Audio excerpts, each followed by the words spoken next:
Sa latest chapter nga ng manga may dalawang misteryosong karakter na bigla na lang dumating sa Elbaf. Sinamon nga sila dito sa pamamagitan ng Black Circle Stars. At since itong paraan nga na to sa Gorosei pa lang natin nakikita, we assume na itong dalawang karakter na to na dumating sa Elbaf hawak ng world government. Kaya naman ang magiging tanong sino nga ba sila exactly? Bali-base nga sa mga recent chapters malalaman na natin kaagad kung sino nga ba talaga sila. Dahil nga sa revelation in chapter 1086 na meron palang matataas na unit itong mga celestial dragons na tinatawag na mga holy knights, we assume na kabilang itong dalawang karakter na to sa grupo na to. Dagdag ebidensya pa nga itong pagre-reveal ng silhouette nila, which is nakita naman natin na yung karakter na nasa gitna sobrang kahawig ni Shanks. At dahil nga sa ni-reveal sa latest chapter na in fact kamukha talaga ni Shanks itong dumating sa Elbaf, mataas nga ang tsansa na holy knights itong dalawa na to. At dito nga maglilid yung katanungan kung ano ba ang gagawin nila sa Elbaf. Bakit sila nandito? Bali isa nga lang yan sa topic natin sa video na to. At yes, ito na nga yung analysis video natin para sa latest chapter ng manga na chapter 1134. At para umpisahan nga itong topic natin,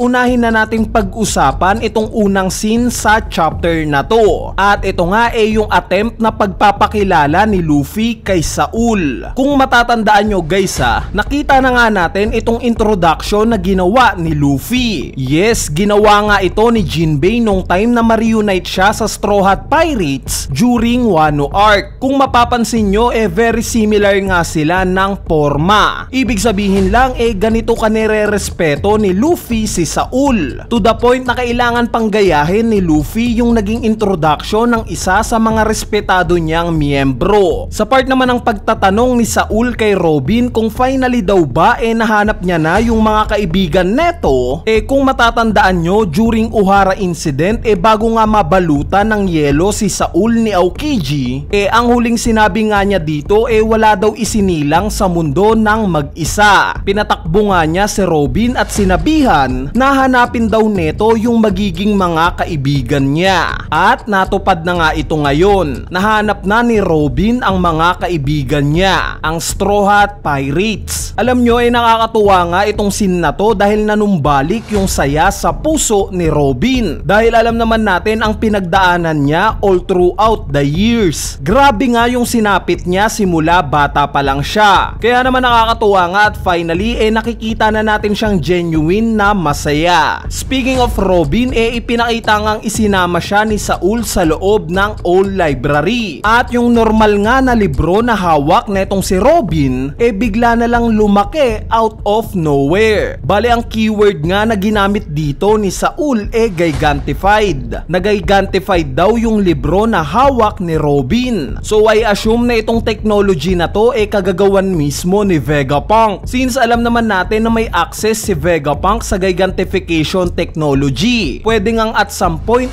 pinroduce ni Vegapunk itong gigantification sa library na to nung time na pumupunta pa siya sa Elbaf. Anyway, dahil napag-uusapan na rin natin si Vegapunk, nalaman nga natin sa chapter na to na possible pala ulit natin siyang makita. Since meron palang itinagong clone si Lilith ng katawan ng tunay na Vegapunk. Gaya nga ng sinabi ko sa spoiler video natin, ito nga yung part na hindi ko nagustuhan sa chapter na to. Dahil technically nga parang walang namatay sa mga Vegapunks. Nireveal nga sa mga huling chapters ng Egghead Island arc na it turns out na yung mga satellites pala ni Vegapunk buhay pa. At ngayon naman pwede pa rin siyang mabuhay sa pamamagitan ng clone. Kaya parang na-defeat nga naman neto yung purpose emotionally ng scene ng pagkamatay niya para kila Admiral Kizaru. Pero kung iisipin nga nating mabuti, syempre may rason si Oda kaya niya gagawin ito. Dahil hindi naman pwedeng magbalik lang siya ng patay na karakter para lang sa dahilan na gusto niya lang. Sa tingin ko nga may malalim siyang dahilan. At sa tingin ko na para ito sa Straw Hat Pirates. Kung matatandaan nyo guys in chapter 1130 nga ang balita na bumungad sa buong mundo pagtapos ng Egghead Island arc pinatay daw ni Luffy si Vegapunk at inatake ng Straw Hat Pirates ang Egghead Island kasama ang mga giants ng Elbaf na sila Brogy at Dory. So sa tingin ko nga kaya ibabalik ni Oda sa kwento itong katawan ni Vegapunk para patunayan sa buong mundo na sinungaling ang world government. Si Vegapunk ang magiging buhay na patunay na sinet up lang si Luffy at ang Straw Hat Pirates. Ngayon mapunta naman tayo kay Loki. Nakita nga natin sa chapter na to na meron siyang kausap sa isang Denden Mushi Snail at ang pangalan nga daw ng kausap niya Mosa. Bali sa pag-uusap nga nilang to dito natin makikilala ng mas malalim itong karakter ni Loki. Gaya na lang ng unang statement niya na binitawan patungkol sa kung siya daw ang nasa katayuan ni Mosa papatayin niya daw ang lahat. Wala nga daw siyang ititira sa mga kalaban neto. Kailangan nga daw wag magpatakas si Mosa dahil once na may pinatakas daw siyang kalaban sigurado daw na babalik ito at maghihigante sa kanya. Sa statement nga na to dito natin mapapatunayan na talagang brutal ang nature ni Loki. Kumbaga kapag meron siyang kalaban siguradong papatayin at pagpipira-pirasuhin niya. Pero kahit ganito nga yung nature ni Loki sa statement niyang to ang nakaagulat nga itong response ni Mosa. Yes, given na nagulat siya sa mga sinabi ni Loki. Pero bukod nga dito nabanggit rin ni Mosa na nasisense niya daw na meron pa rin kabaitan sa puso ni Loki. So bakit kaya ito nasabi ni Mosa? Base nga sa statement ni Loki walang bahid ng kabaitan dito. Bali sa tingin ko nga isa itong hint na hindi naman talaga masama itong si Loki. Bagkos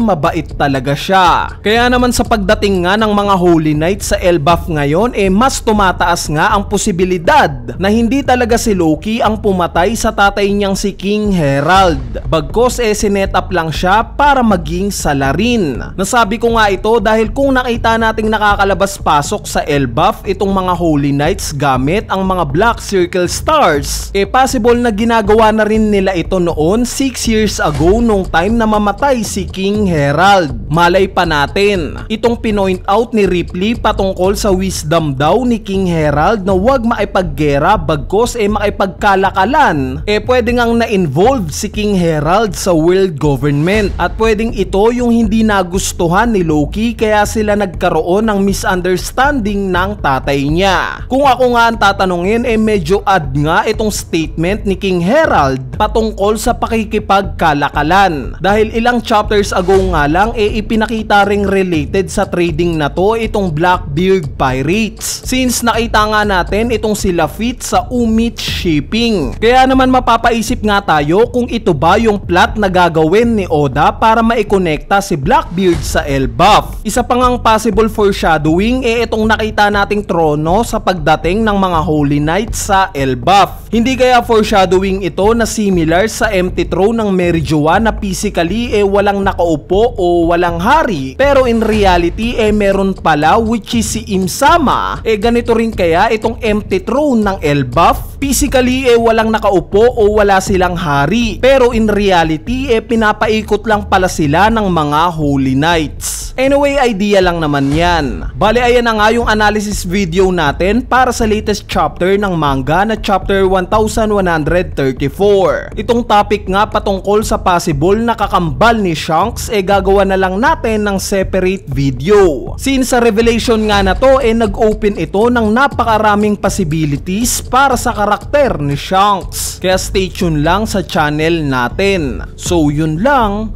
peace